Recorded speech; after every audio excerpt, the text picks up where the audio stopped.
Hello and welcome to Clever News Desk.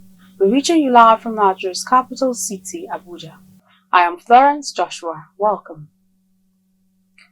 There's turmoil in Nigeria's political space tonight as the University of Nigeria, Nsukka, has officially disowned the degree certificate of Uche Geoffrey Naji, the Minister of Science, Technology and Innovation.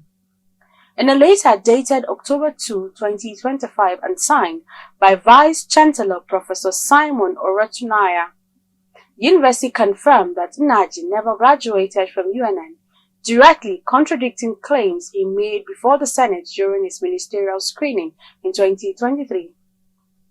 The disclosure follows a 2-year investigation that found both his Bachelor of Science degree in Biochemistry and Microbiology as well as his National Youth Service Corps certificate to be forged.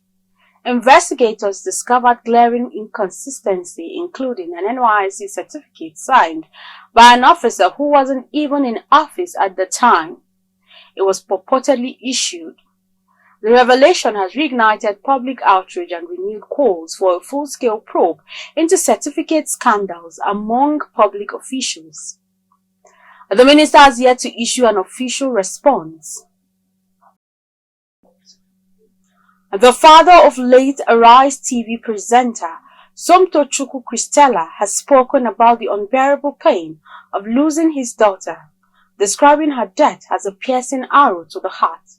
Engineer Ifeanyi Madagu revealed in an emotional interview with journalists that Somtochukwu was killed during an armed robbery at a Abuja residence. He recalled how he received the shocking call while at work just few minutes after speaking with his wife, only to learn that tragedy had struck. Somtochukwu, who studied in the United Kingdom and returned for law school in Nigeria, had planned to pursue her master's abroad but chose to work at home at first to make a difference. According to her father, Somtochukwu believed her voice could help change Nigeria for the better. He fondly remembered their last trip together to Morocco in September, a bonding moment that has now become a lasting memory. The young journalist's death continues to draw national sympathy and calls for justice. Investigative journalist and author David Hundain has reignited controversy over a decade-old Rockefeller Foundation report, which he claims predicted a popular revolution and possible collapse of the Nigerian government by 2026.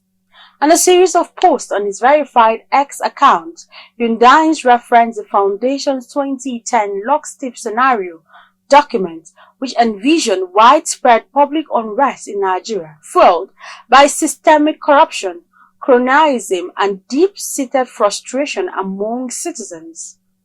Responding to a tweet by fellow journalist Mayowa about ongoing political upheaval in Nepal, Hundain suggested that activist Shore, known for his Revolution Now movement and trademark orange beret, could be positioned as a transitional leader in the event of such a collapse. Hundain alleged that Shore is an American intelligence contractor and a dangerous national traitor, arguing that his public prominence is part of a foreign-backed plan to install a Western allied figurehead before ushering in a more permanent leader. He likened the potential future successor to Ukraine's Zelensky and Uganda's Bobi Wine, figures widely regarded as reformist and media savvy. Hundain's remarks have stirred heated debate online, with many Nigerians questioning the extent of foreign influence on domestic politics. Similarly, a United States-based Nigerian cleric, Prophet Kojo Azel, has set tongues wagging with a chilling prophecy about President Bola Ahmed Tinubu. Speaking from his Dominion-powered church in Boston, the fiery preacher warned that the president may face serious health challenges before the end of 2025. In a video now trending on Church Trend's YouTube channel, the prophet declared that there is nothing hidden from God, while hinting that Nigeria will also battle raging insecurity and crippling famine in the months ahead.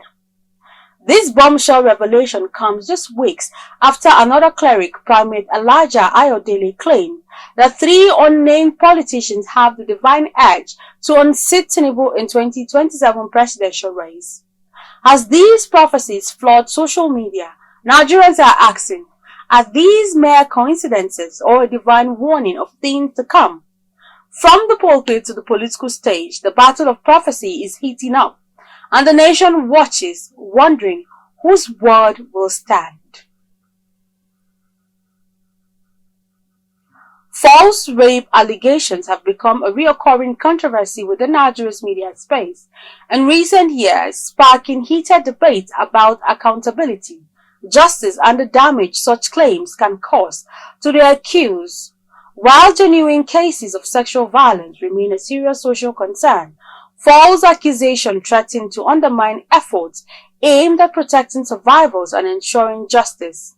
In this special report, Clavius Gloria examines the trend and public perception on the issue. In recent years, the Nigerian media and social space has witnessed a series of false rape allegations which have sparked outrage, confusion, and renewed calls for balance in how sexual violence cases are handled. The most recent case involves popular Nigerian singer Paul Okoye, popularly known as Rude Boy, who was accused by a social media user on X, Ayomide Agwola, also known as Chubby Diva, of sexually assaulting one of his domestic staff, which, according to her, led to the crash of his previous marriage. Similarly, in 2019, pop icon Daniel Oyebanjo, also known as D'banj the Coco Master, came under public scrutiny after a woman identified as Sheiton Babatayo claimed that she was raped by the singer at a hotel the previous year during his all-white party. The allegation detailed coercion and even abduction when the victim spoke out. This sparked a series of reactions online with hashtags such as Justice for Sheiton. However, the incident was later confirmed to be consensual after police investigations. The woman was detained briefly for false alarm but was later released while the case collapsed, leaving the artist's career and marriage strained. In 2013, popular Fuji musician Obesere experienced what can be described as a nightmare when his lover, Olanike Olaiya, accused him of rape, claiming she was assaulted during an intimate encounter gone wrong. The story dominated the front pages of the news, leaving the singer's image and career in jeopardy. However, investigations later revealed a consensual affair twisted by regret and ulterior motives. The victim was later cleared by the police, who described the claims as fabricated, as Olaiya later admitted no force was involved. This trend unfortunately cuts across all strata of society. A similar incident in 2020 involved a young Nigerian fashion designer living in the United States of America, identified as Izuchukwu Maduebueze, who ended his life after a false campus accusation by a jilted pair. The list, one might say, is endless. According to Amnesty International, Nigeria reported 11,200 rape cases in 2020 alone, but false claims, though rare, account for 2 to 10% globally, according to the UNODC. Section 357 of the Nigerian Criminal Code and the VAP Act of 2015 criminalizes rape with life sentences, yet malicious falsehoods, although punishable under defamation laws, are rarely prosecuted. Clevy News Desk took the debate to the streets, where residents of Abuja metropolis called for balanced reforms, mandatory probes before public shaming, and harsher penalties for false claims. False rape accusations should be criminalized after the outcome of the investigations. And if both parties, either one, is, should be charged to court. If somebody has committed a crime, you have to face the law. Because you can't just come and accuse me, and at the end of the day, I am a free one. You that came to accuse me should face the law. And if I am what? Caught, and all your evidence have been proved that I really raped you, I should also face the law. If you accuse somebody and they discover that the person, that everything you say is false, then there should be a very great punishment for you, greater than the man who been raped. Because you are not only punishing the person, you just your own is a criminal, with criminal intention. You just plan to bring that person down, so you should be there with. Rape is something forbidden. Both Muslim and Christianity, everybody condemn rape. I see no reason why somebody can rape a woman just like that and will be living free. Let him be punished in accordance with the Nigerian law. As the debate intensifies, the question for many Nigerians remains: how do we ensure justice for victims without condemning the innocent? Whether real or false, rape allegations have life-altering consequences. The challenge now lies in strengthening institutions to deliver justice without prejudice and restoring public faith in the system. Gloria Atta, reporting for Clearview News. It's the dawn of a new reality TV queen in Nigeria. The nation erupted in excitement last night as Opeyemi Ayanwale, fondly called Imisi, clinched the crown as the winner of Big Brother Naija Season 10, walking away with jaw-dropping 150 million naira grand prize and the title of Nigeria's latest superstar. After 10 electrifying weeks of strategy, drama, alliances, and unforgettable moments, Imisi's victory marks the climax of what many fans are calling the most competitive season yet. Clearview News Imofonokun brings us the glitz, emotion, and celebration from the grand finale. 9 housemates, one dream, and a finale that kept millions on edge. The shocks came early as Kay Bobo and Isabella were the first to go, sending gaps through the crowd, and thereafter, favorite Jasin J and Mensa followed, narrowing the field to 5. Tears flowed as fans' favorite Kola, Sultana, and Koyin, whose charisma lit up the season, were evicted. Rising above the storm, however, was Imisi Ayanwale, calm, smart, and unshakably genuine. From her week 6 head of house win to multiple brand victories, she played the long game, leading with quiet strength and emotional intelligence. Clothed in white lace and wine asoke, Imisi broke down in tears as her name was announced.